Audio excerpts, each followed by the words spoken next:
Olá, meus amigos do YouTube, estamos começando mais um Bom Dia Mercado. Faremos juntos o nosso planejamento de trabalho para essa segunda-feira, dia 11 de julho, com destaques para um jogo isolado da Série A do Brasileirão e também vou comentar com vocês sobre a primeira divisão da Argentina e sobre o campeonato da Suécia, tá?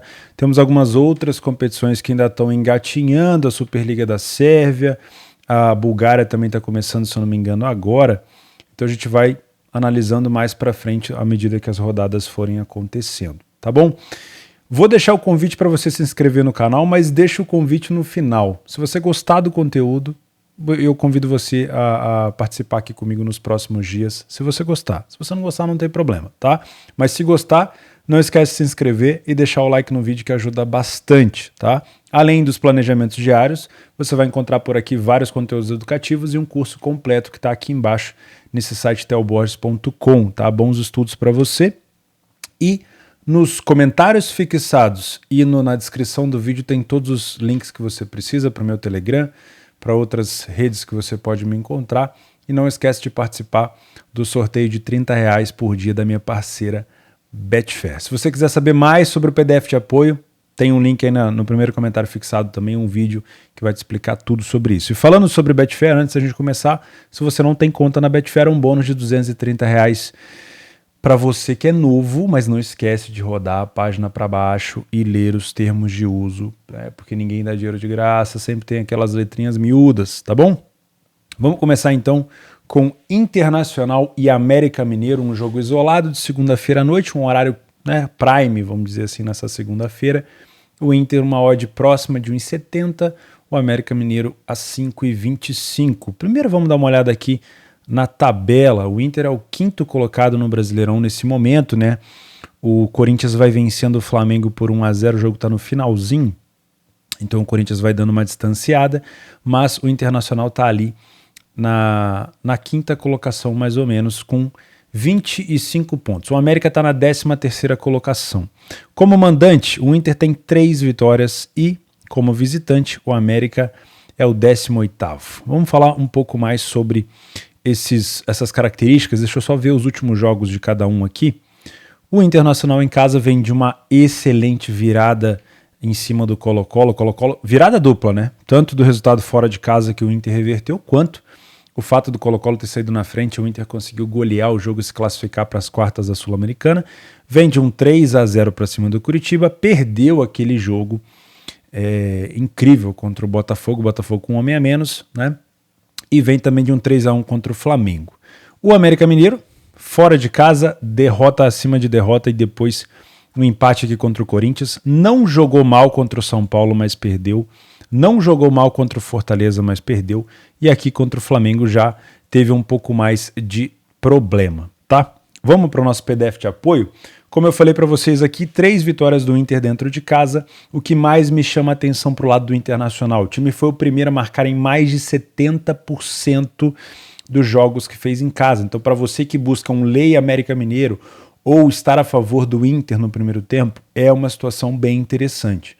Jogos sem sofrer gols do Internacional. Isso aqui é um problema, né? O Inter tem ainda um problema defensivo, é um time que ainda cede muitas oportunidades, só que o Inter é um time que falha pouco em marcar. Como é um time que falha pouco em marcar e acaba sofrendo bastante gol, o time é ótimo para um ambas marcam. Já o time do América é bem complicado, olha só.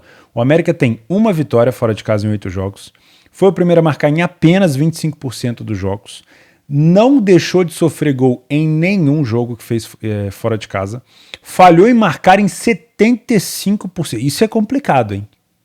Isso é complicado. O time não produz gol, simplesmente não marca, né? E como o América falha muito em marcar, o ambas marcam do América acaba ficando, né, complicado. É um time que não deixa de sofrer, mas tem dificuldade de marcar, então o ambas nos jogos do América não é muito fácil. Só que tem um porém. Quem acompanha os jogos do América, principalmente fora, eu lembro assim do jogo que o América fez contra o São Paulo, um absurdo de como o América joga bem, joga pra frente, rouba a bola, cria contra-ataque, cria situação, mas não consegue marcar, né? E aí o adversário acaba marcando. E uma coisa que vai me chamando a atenção, olha só, o América é um time que produz quase a mesma quantidade de grandes chances que o time do Inter. Ou seja, o América ele produz fora de casa uma média de 1,40 grandes chances, gols esperados por jogo. Só que ele só fez 3 gols. Já o Inter produz ali mais de um gol e meio e fez 13. Então, dá para ver que o problema do América não é a criação de perigo, é de fato colocar a bola para dentro, né? O Inter não está tendo esse problema. Então, de maneira geral, já está me chamando a atenção alguma coisa a favor do Internacional. Vamos dar uma olhada no primeiro tempo. O primeiro tempo do Inter é ainda melhor, né? O Inter tem 10 gols marcados nos primeiros tempos em casa, não perdeu nenhum deles, venceu 71% dos primeiros tempos e empatou 29%. De almanaque aqui, né? O problema só é a questão do Inter ter sofrido mais gols mais na metade, né? Digamos assim, não ter sofrido gol em mais da metade, mas mesmo assim sofreu 3 gols. O time do América vence pouco, empata razoavelmente e perde bastante os primeiros tempos. Falhou em marcar em quase 90% dos primeiros tempos, um gol apenas marcado. Então, de maneira geral, dá para criar um cenário de que o Inter vai ter um bom domínio, começa muito bem no Beira-Rio, vai tentar empurrar o time do América para trás as linhas para trás, e o América vai tentar provavelmente jogar no contra-ataque. Isso não quer dizer que o América vai jogar mal, né? O problema, como a gente viu, o América cria, leva situações de perigo para, às vezes, até dentro da área e não consegue enfiar essa bola dentro do gol. Então, vamos ver como é que vai se comportar também a defesa do Inter, porque a gente já viu que o Inter vem tendo problemas defensivos, o time toma mais de um gol por jogo, tá? Quando a gente fala do segundo tempo, a gente tem uma queda muito acentuada do time do Inter. Um time que vencia 71% dos primeiros tempos passa a vencer menos de 30%, manteve o número mais ou menos de empate e passou a perder de 0 no primeiro tempo para quase metade. Isso realmente é uma queda absurda. Isso pode significar várias coisas, né? Pode ser que o time já esteja em vantagem, está recuado tentando proteger a vantagem. Isso pode significar realmente um time desconexo, né? Desligando um pouco essa chavinha de atenção. Mas o que você tem que ter atenção na hora de criar o seu cenário é que o segundo tempo talvez fique muito mais difícil de trabalhar do que o primeiro, porque provavelmente a gente vai ter uma trocação maior, né? Como eu falei aqui, o Inter perde quase metade dos segundos tempos, falhou em marcar em mais da metade e não sofreu gol em menos da metade. Ou seja, um time que sofria 3 passa a sofrer 5, um time que marcou 10 passa a marcar só 3. Já o time do América mantém um desempenho ruim, né? E ainda piora na parte de vitória, melhora um pouquinho, passa a perder um pouco menos das segundas etapas, né? No primeiro tempo perdeu 63, no segundo tempo perdeu 38, mas passa a empatar um pouco mais. Reduz um pouco em relação a falhar em marcar, ou seja, melhora um pouquinho, mas continua tomando a mesma quantidade de porcentagem de gols, né? Então um time que no segundo tempo talvez melhore em empatar um pouco mais, mas não consegue vencer, toma mais gols e marca um pouquinho mais de gols só. Então o segundo tempo já é um segundo tempo para você que gosta de uma situação de loucura, de trocação, enfim, talvez o segundo tempo seja para você. Se você gosta de uma situação mais cômoda, de um time jogando melhor, se o cenário se confirmar, talvez o primeiro tempo seja para você, porque o Inter tem essa tendência, tá? Em relação a bolas paradas, os dois times têm dificuldade de defender bolas aéreas e paradas. O Inter sofreu 6 gols de bola parada e escanteio, e o time do América sofreu 7 gols de cabeça, sendo 4 de escanteio. Quem tem a melhor bola parada então? Já que os dois times defendem mal, a melhor bola parada, por enquanto, é do América ofensivamente. 5 gols de cabeça, o time do Inter sofreu 4 e teve 6 de bola parada aqui, digamos assim, bolas aéreas. Então, dá para ficar de olho nesse cruzamento aqui. O América alçando bola na área, criando situação. Mas o time do Inter também marcou os seus golzinhos. Não foram tantos, mas marcou. Outro fundamento é a questão do contra-ataque. Não é um número absurdo, tá? Mas o Inter acaba conseguindo buscar os contra-ataques. Isso pode acontecer mais no segundo tempo se o Inter estiver em vantagem, recuando para chamar o América para cima e contra-atacando, tá bom? O que mais que nós temos aqui? Bom, o Inter chama esse jogo para um jogo over, né? Como a gente já viu, o Inter tem uma média de gols melhor, já o América nem tanto, somente 38% dos jogos fora do América foram over 2,5, tá? O que a gente pode buscar aqui de momentos dos gols?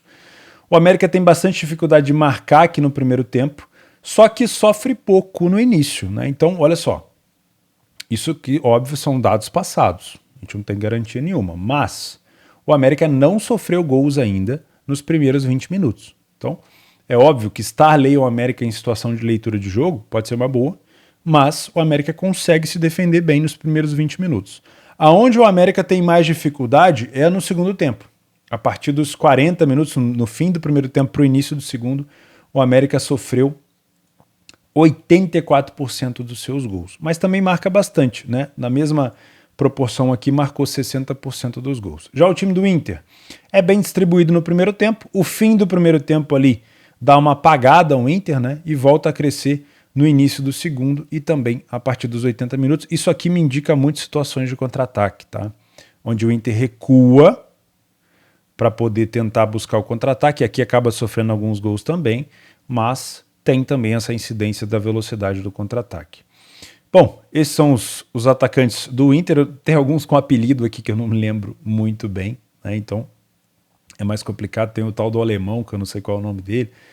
E aqui para o lado do América tem o Aloísio, o Iago, Felipe Azevedo, o Everaldo tem... acho que o Everaldo saiu do Corinthians, do América.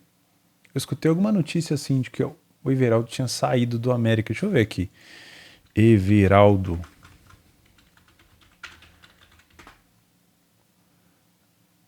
Não.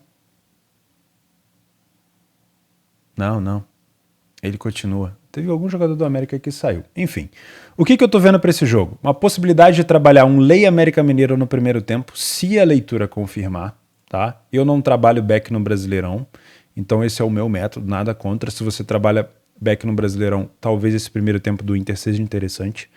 Tomar cuidado com as bolas aéreas do América, principalmente. O América pode complicar a vida do Inter nesse fundamento, tá? Não duvido que se o América fizer o primeiro gol, ele dê uma bela recuada e chame o Inter para cima, mas também não duvido que se o Inter fizer o primeiro gol no primeiro tempo, onde ele é melhor, ele recue para chamar o América para cima, tirar o América da sua zona de conforto, fazer o América se desorganizar para poder jogar no contra-ataque, tá? Então fica de olho também nessas bolas aéreas. Mercado de gols aqui, se eu for trabalhar, vai ser só o limite dos 75 para frente, porque a gente sabe que nesses dois times essa incidência de gols aqui no final, ó, chama bastante atenção. Beleza? Então eu vou ficar de olho nisso. Do Brasileirão é isso. A tendência para uma vitória do Inter, vamos ver se o Inter não vai se complicar. Vamos falar de Argentina? Bom, aqui tem duas odds que estão me chamando a atenção. Primeiro é a do Defensa e Justiça contra o Aldosivi, 1,61 para o Defensa. Será que é justo? Os últimos jogos do Defensa em casa, 3 empates seguidos e uma derrota. Tá? A última vitória foi contra o Patronato. E o Aldosivi, fora de casa, 4 derrotas seguintes. Será que são essas 4 derrotas que estão fazendo essa odd do Defensa ficar desse jeito? Vamos dar uma olhada aqui, né? O Defensa tem 2 vitórias apenas em casa, saiu na frente em metade dos jogos, isso não é tanto, até porque o Aldosivi saiu na frente em quase metade. O time falha pouco em marcar, só que ele sofre bastante gol, né? Então é um time que marca em média 1 gol por jogo e sofre em média 1 gol por jogo. Não é um grande mandante o Defensa, né? O Aldosivi tem mais ou menos o mesmo número de gols marcados, mas tem uma péssima defesa. O time sofre 2 gols por jogo, em 11 jogos foram 22 gols. Ou seja, falha em marcar um pouquinho mais do que o Defensa, só que sofre bastante gol. Em quase todo jogo o time sofre gol, tá? Jogos do Defensa são bons para ambas marcam, porque o time raramente falha em marcar, em quase todos os jogos sofre. Já no Aldosivi não é tão bom para ambas, porque o time tem dificuldade em marcar, mas está sempre sofrendo, tá? Em relação à criação aqui, o time do Defensa cria mais chances de gols, né? Uma média de 1,62, então talvez esteja falhando um pouco também na hora de colocar a bola para dentro, mas tem feito seus gols. Já o time do Aldosivi realmente tem dificuldade na hora de marcar. Primeiro tempo muito parelho. Para essa odd de 1,60, eu esperava um primeiro tempo muito mais forte do Defensa, né? O time falhou em marcar em 60% dos primeiros tempos. Em metade só ele não sofreu gol. Perdeu 30% e venceu apenas 20%. Achei pouco, tá? O Aldosivi tem mais vitórias no primeiro tempo fora do que comparado com o Defensa em casa, na primeira etapa, empatou menos e perdeu quase a mesma quantidade. A única dificuldade aqui é que o time do Aldosivi sofre mais gols em relação à quantidade. Quando a gente vem para o segundo tempo, nada muda. O time do Defensa continua mal, inclusive vence um pouquinho mais, melhora um pouquinho na questão de derrota, mas continua empatando muito, continua sofrendo gol. E o time do Aldosivi continua sofrendo bastante gol, só que passa a marcar um pouco menos. De maneira geral, do que eu estou vendo aqui, só se for pela fase ruim assim de resultado mesmo do Aldosivi e da qualidade defensiva para poder colocar essa odd do Defensa a 1,61, porque você olhando o que o Defensa apresenta, ele não te passa uma confiança para estar back, porque você sabe que é um time que está sofrendo gol toda hora. E não te passa uma confiança também para dar lei ao Aldosivi nessa odd a 6,50, quase 7, porque o Aldosivi também marca uma média de um gol por jogo, né? Então é um pouco mais complicado, viu? Cuidado se for trabalhar esse jogo aqui, atenção. Outra coisa para ter atenção são as bolas aéreas. Os dois times são fracos na parte ofensiva, mas também são bem fracos na parte defensiva. O time do Defensa sofre até mais gols de cabeça do que o time do Aldosivi, tá? Em relação a gols, o time do Defensa não é um time muito bom para over 2,5 em casa, tá? Os jogos apenas 30% foram. Já o time do Aldosivi, pela qualidade horrorosa defensiva, né, acaba puxando mais esse jogo aqui para um over. Momentos dos gols, o time do Defensa costuma ter mais dificuldade a partir dos 30 minutos, olha isso. O time sofreu quase 90% dos gols aqui. No segundo tempo, então, 53% dos gols ele sofreu no segundo tempo. Os gols marcados são bem distribuídos. Já o time do Aldosivi marca bastante no início do primeiro tempo e depois só volta a marcar mais no finalzinho. Também pode ser um jogo para gols, mas para match odds eu tomaria um pouco de cuidado se você vier trabalhar esse jogo aqui, tá? Colón e Vélez. Uma odd de quase favorito, mas é um jogo parelho, tá? O Vélez vem de uma classificação muito boa na Libertadores para cima do River. Se eu não me engano, vai pegar agora o Tajeres, né? Na Liberta. Nós temos aqui o Colón tendo 2 derrotas seguidas em casa para o Huracan e para o Tajeres, e o Vélez fora de casa, 3 empates e 1 derrota para o Racing, vem de um 0-0 no River. Isso aqui é Libertadores, tá? Esse 0-0 aqui é Libertadores, aquele jogo que o River teve um gol anulado e o Vélez acabou se classificando. Vamos dar uma olhada nas nossas estatísticas aqui. O Vélez tem sido um péssimo visitante, lembrando que eu estou juntando os dados da primeira divisão da Argentina com a Copa da Argentina, né, a Copa da Liga Argentina, para ter um pouco mais de fundamento aqui. O Vélez tem dificuldade em sair na frente do placar fora de casa, já o time do Colón sai com um pouco mais de frequência. O Colón falha menos em marcar, só que sofre bastante gols, e o time do Vélez tem dificuldade de marcar gols, né? Aqui a gente tem um time do Colón tendo uma média parecida de gols marcados e feitos, já o time do Vélez segue com dificuldade na questão de gols feitos. E olha que não é problema de criação, porque os dois criam quase a mesma quantidade, só que o time do Vélez está tendo dificuldade de colocar essa bola para dentro. No primeiro tempo, bem parecido, inclusive, apesar de vencer um pouco menos, o time do Vélez é melhor defensivamente na primeira etapa, só que é pior ofensivamente, né? Como a gente já viu, um time tem dificuldade de marcar gols, marcou apenas 2 gols no primeiro tempo fora de casa, né? Mas eu não tô vendo nenhum tipo de superioridade do Vélez, apesar dele ter se classificado na Libertadores. Já no segundo tempo o Vélez continua mal, né? Falha em marcar um pouquinho menos, consegue mais um gol, né? Começa a sofrer um pouco mais defensivo. E o Colón tem uma melhora considerável. O Colón sai de 20% de vitória para 40% e passa a perder apenas 20% das segundas etapas, tá? Então o Colón vai sim, provavelmente, apresentar uma boa dificuldade para o Vélez. Defensivamente o Colón tem tido problemas, 7 gols de cabeça sofridos, mas o Vélez não tem marcado tanto, tá? E o Vélez também sofreu 4 gols aqui. O Colón puxa esse jogo para um over, afinal de contas é um time que marca e sofre quase 1,5 gols por jogo. Já o time do Vélez tem dificuldade de ter o jogo over justamente porque é um time que tem muita dificuldade em marcar gols, tá? Tô até vendo aqui que o ambas marcam nos jogos do Vélez costuma ser horroroso, né? Mas faz parte. Momentos dos gols que me chamaram a atenção: o Vélez não sofre no comecinho, mas costuma marcar bastante gol até os 10. E depois vem com um segundo tempo, um final de segundo tempo bem movimentado. Pode ser uma característica importante buscar o over-limite aqui também, se você tem método para isso. Vale a pena ficar de olho, tá? O último jogo argentino é o Argentino Júnior contra o Tigre. 2,5 odd do Argentino Júnior. Vem de 3 vitórias, 2 empates e 1 derrota. O time do Tigre teve um empate com o Tajeres, que estava com um time misto, né? E depois em casa, fora de casa, empatou com o São Lourenço. 3 derrotas, 1 vitória e 1 empate. O que a gente tem de interessante aqui, ó? O time do Argentino Júnior sai na frente com bastante frequência, falha pouco em marcar, mas é um time que também tem sofrido seus gols.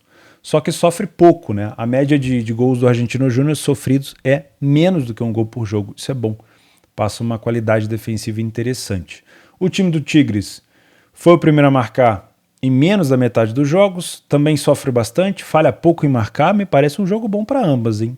Tá se desenhando. O time do Argentino Júnior cria situação e faz os gols que cria. Já o time do Argentino Júnior cede bastante situação de gol para o adversário. Primeiro tempo do Argentino Júnior. Apesar de a gente ver aqui mais cores verdes para o lado dos argentinos, não é um primeiro tempo tão ruim do Tigre não, tá? A única coisa ruim do Tigres aqui é que o time perde 25% dos primeiros tempos, mas vence quase a mesma quantidade do seu adversário, marca mais ou menos a mesma quantidade, né? Então não dá para dizer aqui que o Argentinos vai ser plenamente superior ao adversário. No segundo tempo, a gente tem uma melhora considerável do time dos Argentinos, né? Considerável é exagero meu, mas melhora um pouquinho na parte de vitória, pelo menos, né? Se torna um jogo talvez até um pouco mais aberto, porque o time do Tigres passa a sofrer muito mais gols, né? No primeiro tempo, o time fica quase 70% das situações sem sofrer, no segundo cai para 33% e de 6 gols vai para 13%. Então realmente desregula alguma coisa ali nos caras e passa a ser um segundo tempo mais aberto. Em relação a bolas aéreas, os dois times têm dificuldade de defender e os dois times têm qualidade no ataque. Então pode sim ser um jogo interessante para ficar de olho nisso. E os dois times têm dificuldade e qualidade no remate de fora da área. Olha que interessante. É comum nos times argentinos, né, ter uma qualidade de finalização de fora muito boa. Né? Eles fazem muito gol de fora da área. 6 gols para o Argentinos, 5 para o Tigres. 7 gols sofridos pelo Argentinos, 6 para o Tigre. Né? De maneira geral, achei um jogo bem parelho. Talvez uma dificuldade maior do Tigre ali no segundo tempo, acaba sofrendo mais gols. Também temos incidência de bastante gols aqui no finalzinho, principalmente para o lado do Tigre, tá? Então, você que veio com essa odd de 2,05 aqui dos Argentinos para um possível lei Tigre, cuidado, eu não vi assim tanta superioridade em relação a números, mas é óbvio que a gente vai fazer a nossa leitura ao vivo, tá? Falando de Suécia, vamos falar sobre o Helsingborg contra o Djurgårdens. 1,57 é a odd do Djurgårdens na Suécia. Por que será que essa odd está tão baixa? Vamos lá. O Djurgårdens é o terceiro colocado. Como visitante venceu apenas um jogo e o Helsingborg tem apenas uma vitória em casa também. Por que será que é tão baixa essa odd do Djurgårdens? Vamos dar uma olhada na estatística aqui, ó. O time do Helsingborg saiu na frente em 43% das vezes. O Djurgårdens em nenhuma situação.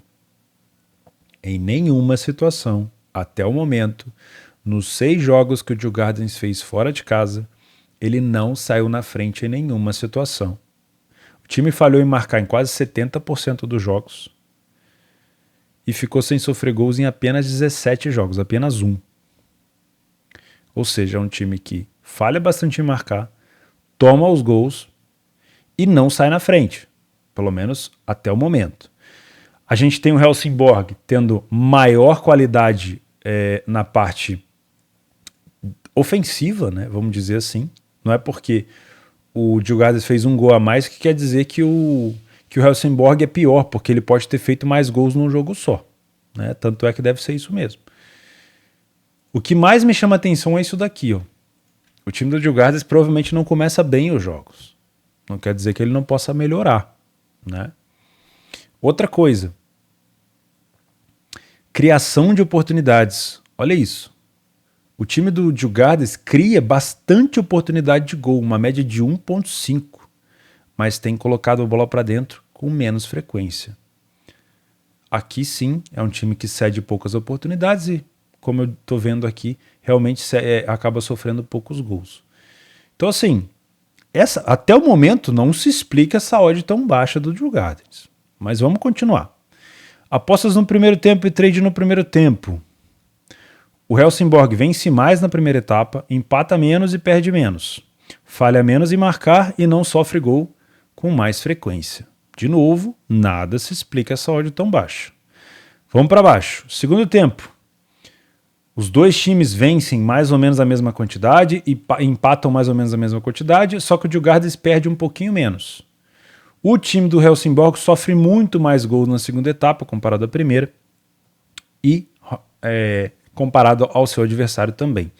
Então me parece o time do Djurgården um pouco mais coerente, né? Um time que marca pouco, mas também sofre pouco, cria bastante oportunidade, mas para uma odd de 1,60 a gente precisa de algo mais.